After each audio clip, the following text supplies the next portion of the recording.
പ്രേക്ഷകൻ നമ്മുടെ സ്ക്രീനിലേക്ക് എത്താൻ പോകുന്നത് ബംഗളൂരുവിൽ നിന്നും പ്രകാശ് ആണെന്നാണ് പ്രൊഡ്യൂസർ പറഞ്ഞത്. പ്രകാശ് ഏട്ടൻ, പ്രകാശ് ഹായ്. ഹായ് പ്രകാശ്, ബംഗളൂരിൽ ആണല്ലേ? സുഖാണോ? ആരാ കൂടെയുള്ളത്? എന്താ മോന്റെ പേര്? പേരെന്താ?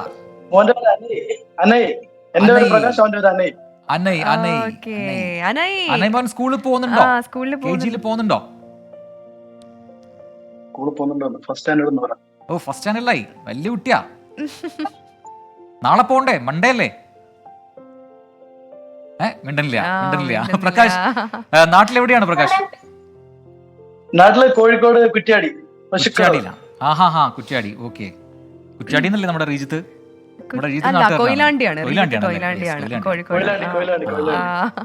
അപ്പോ എന്തുണ്ട് ബാംഗ്ലൂരിലെ വിശേഷം? അവിടുത്തെ നല്ല കാലാവസ്ഥയാണോ? ഇപ്പോ നാട്ടിൽ നല്ല മഴയാണ്.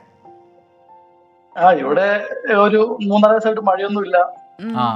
അവിടുത്തെ ഈ നമ്മുടെ വാർത്തകളിലൊക്കെ പലപ്പോഴും വന്നതാണ് അവിടുത്തെ ഈ വെള്ളത്തിന്റെ പ്രശ്നം, ജലലഭ്യത ഒക്കെ മാറിയോ? ഇപ്പോ വെള്ളമൊക്കെ കൃത്യമായി കിട്ടുന്നുണ്ടോ? അയ്യോ, പ്രകാശിന്റെ ഞങ്ങളെ ഏരിയയിലും ഇല്ലല്ല കണക്ട് ആണ്. പറയൂ പറഞ്ഞോളൂ. ഞങ്ങളെ ഏരിയയിലൊന്നും വെള്ളത്തിന് ഇതുവരെ ഒരു ബുദ്ധിമുട്ട് അങ്ങനൊന്നും വന്നിട്ടില്ല. സിറ്റിയിലൊക്കെ വന്നിട്ടുണ്ട്. ഞങ്ങള് കുറച്ച് മാറിയിട്ടാണ്. ശരി, എന്ത് ചെയ്യുന്നു പ്രകാശ്? ബുദ്ധിമുട്ട് വന്നിട്ടില്ല. ഞാനൊരു മെഡിസിൻ കമ്പനിയിൽ വർക്ക് ചെയ്യണേ. Okay, fine. ഭക്ഷണം കഴിച്ചിരിക്കും അല്ലേ? ഭക്ഷണം കഴിച്ചില്ല. പ്രവിത കഴിച്ചില്ല എന്ന് പറഞ്ഞപ്പം ഞാനിങ്ങനെ ഓർത്തിട്ട് അങ്ങനെ നിൽക്കുമായിരുന്നു. അത് കൊള്ളാം. അപ്പൊ പെട്ടെന്ന് കഴിക്കും, ലേറ്റ് ആവണ്ട. നമ്മളെന്തായാലും പ്രോഗ്രാം കഴിഞ്ഞു, ഞാൻ കഴിച്ചു, പ്രവിത കഴിക്കും. Okay, thank you so much Prakash.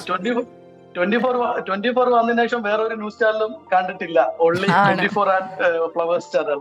Thank you so much Prakash. അത് കണ്ടിന്യൂ ചെയ്യുക. Thank you so much. നമുക്കൊപ്പം തുടരുക. അപ്പൊ വീട്ടിലെല്ലാവർക്കും hi. Thank you so much for calling.